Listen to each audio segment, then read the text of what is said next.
You're such an asshole. Hey everybody, the old captain here, and it's assholeconsulting.com. Not really a request, although we are helping people out.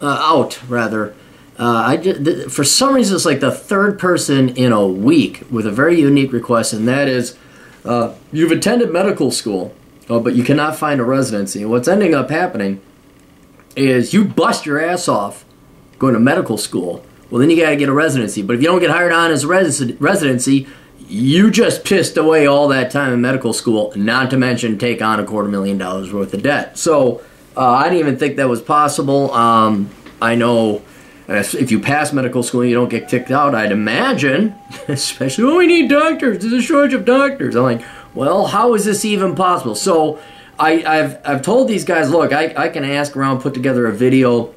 Hopefully some doctors or hospital administrators or people who are in charge of residencies, universities, research, whatever, they can answer your questions below or tell you why you're not getting residencies, what you can do to get residencies, because I can't.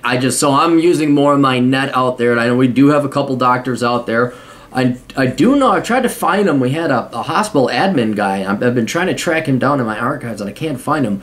But if anybody out there in the medical profession, especially in hospital management, those in charge of residencies, if you could help these people out, and even if you say, look, your grades are too bad or you went to the wrong, so something, just so they know to stop pissing. Well, we got one guy applied for over 100 residencies.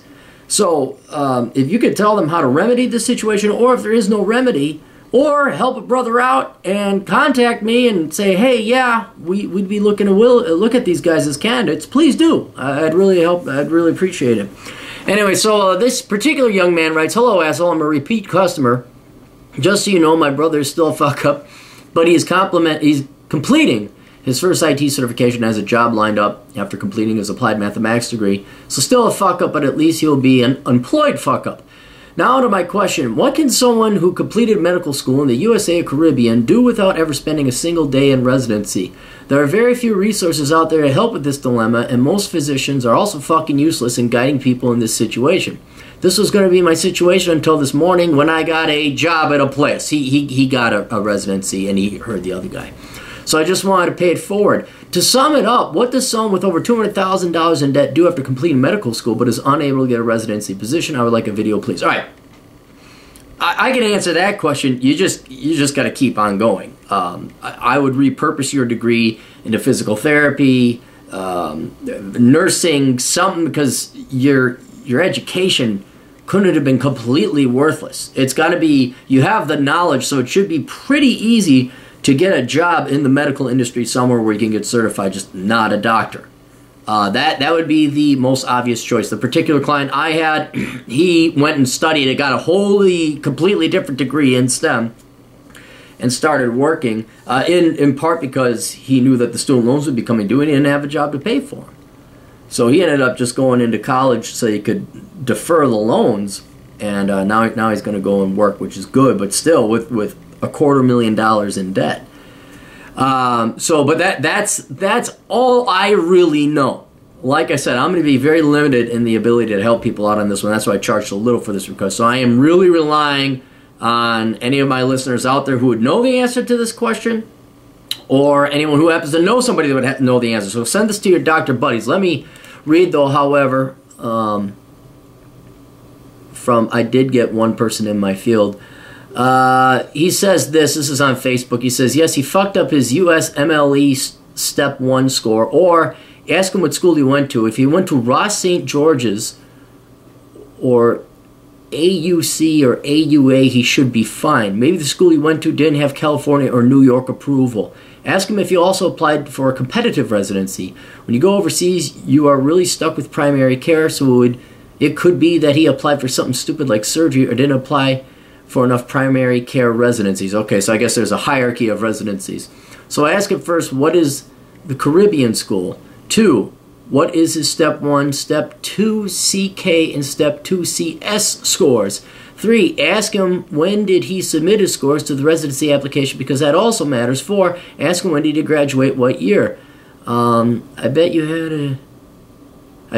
he had a shitty USMLE Step 1 score, or he went to a Caribbean university without California approval, Also, ask him if he took the USMLE Step 3, as that will improve his chances to match later on down the road. Also, other options. Take the P Lab and try to get into the UK program. Try to get in Australia and New Zealand in the rural programs. Or 3, consider New York College of Osteopathic Medicine and retrain as a DO. That is a very good option. And then he provided a link here. You know what? I'll try to remember to put the link in here. And I don't want to mention the guy's name because I don't want to get him in trouble.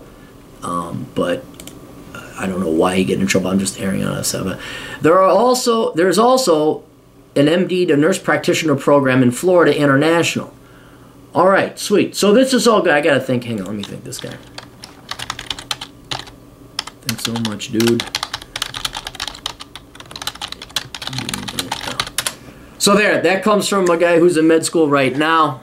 This guy is one of the people I do trust and knows his shit. But yeah, if any of you guys out there who are doctors who know this could write your comments down below, that'd be awesome. Anyway, you guys got questions, go to assholeconsulting.com. If I don't have the answer, I'll go find someone that does. Or hopefully I do. Also, go ahead, go to, what do I do? I got the blog, the Clary podcast. I got my blog, CaptainCapitalism.blogspot.com, and then I got the books. You can find them on Amazon.com. Just search Aaron Clary. Best of luck to all of you. Toodles.